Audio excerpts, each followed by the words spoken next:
All right. We are back here at Song of the Day, coming to you from the Rock Cave. I'm your host, Mark Pierce. We are here in the Rock Cave. Really speakeasy. We've been partying all night to a little bit of Pat Boone. What's not to like about crooning metal? Since yesterday's episode, we've had this party going on all night. Just been listening to this record and enjoying it, and man, it's so good. But we gotta switch gears. So let's tell everyone, settle down, please, everybody. Time to go. Yeah, let me shut the door. Hold on. Be right back.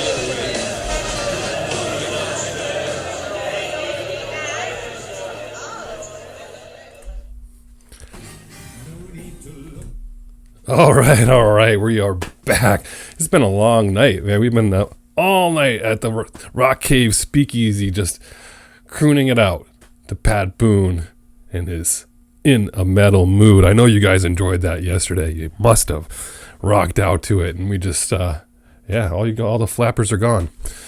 What are we talking about today? Well, we missed something last week. We missed something in the news last week. It was Gary Wright died at the age of 80.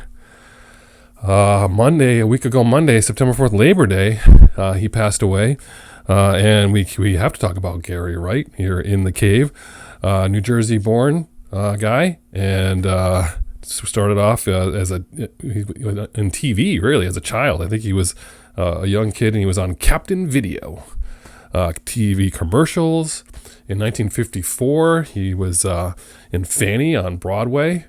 I think that was, what was her name? The Brady Bunch mom in Brady Bunch, Carol. What was her name? Florence Henderson. I think she played his mother in that thing. Anyway, he was trained in piano and organ growing up. He went to study medicine. Didn't think he was going to be in music. He went to William and Mary. He went to NYU and then went overseas to try to continue to be a psychiatrist. But then he finally ended up giving that up.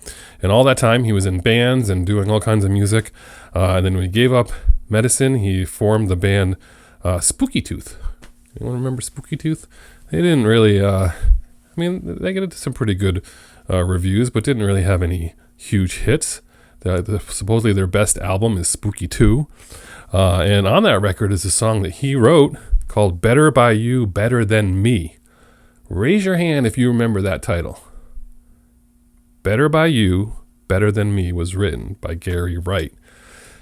For those of you, speaking of metal, in a metal mood, Judas Priest covered that in 1978.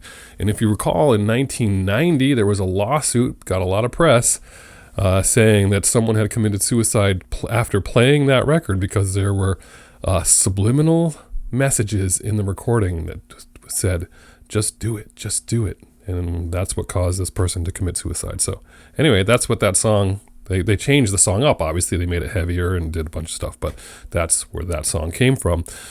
In 1970, he became friends with George Harrison, the George Harrison, who asked him to play on his triple album, All Things Must Pass, one of the greatest albums of all time, they say. And he was the principal keyboard player on that. And as a matter of fact, he played keyboards on all of Harrison's solo records in the 70s, and a bunch of other people. And he was just very much an accomplished keyboard player and synthesizer player, which was super important because 75 he went solo. He put out his third solo record in 75, and that's when things started to pick up for him, and he decided he was going to do all keyboards with no guitar on the record, and that's where the song Dream Weaver came out. The second single off this album is where things really took off, and when that picked up, that went to number 2, and then the lead single off that one, Love Is Alive, got a resurgence and went to number 2 as well. And we'll get back to those in a minute, but then he toured with a band right after that and had 3 keyboard players and a drummer. That was 3, right? 3 keyboard players and a drummer. Someone's quoted as saying that he was responsible for basically saying the synthesizer could be its own mainstream instrument in music. Think about that for a minute. In 1976, he played the U.S. Bicentennial concert at JFK Stadium. And that was with Yes and Peter Frampton. And that put on another tour. And you know what? When you go out on tour after doing that, you're feeling really good and you're looking around and you're like, we got 3 keyboardists and a drummer. Something doesn't feel right. We're going on a big tour. You know what we need? More keyboards. So they added a 4th keyboard player. I want more keyboards. For that tour, after playing in front of 120,000 people, they're like, these people want more keyboard. So that's what they did.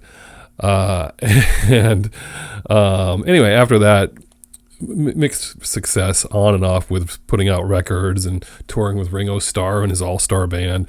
He took time off to raise a family, all that stuff. I mean, the typical story there. But Dream Weaver, number 2, they went to number 2.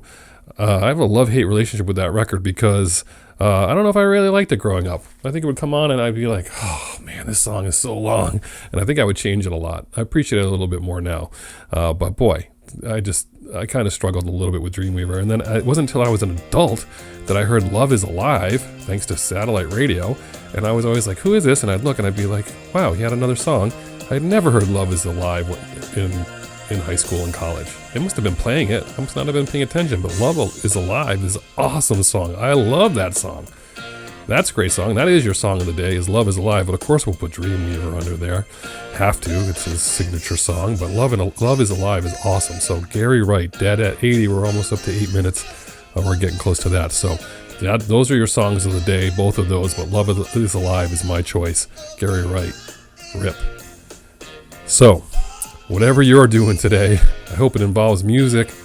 We need to get some sleep. We've been in this speakeasy all night long. So enjoy it as we get closer and closer to the weekend here on Thirsty Thursday. For those of you who are thirsty, it is Thursday. You thought I'd forget. Have a good one. I'll catch you on the flip side.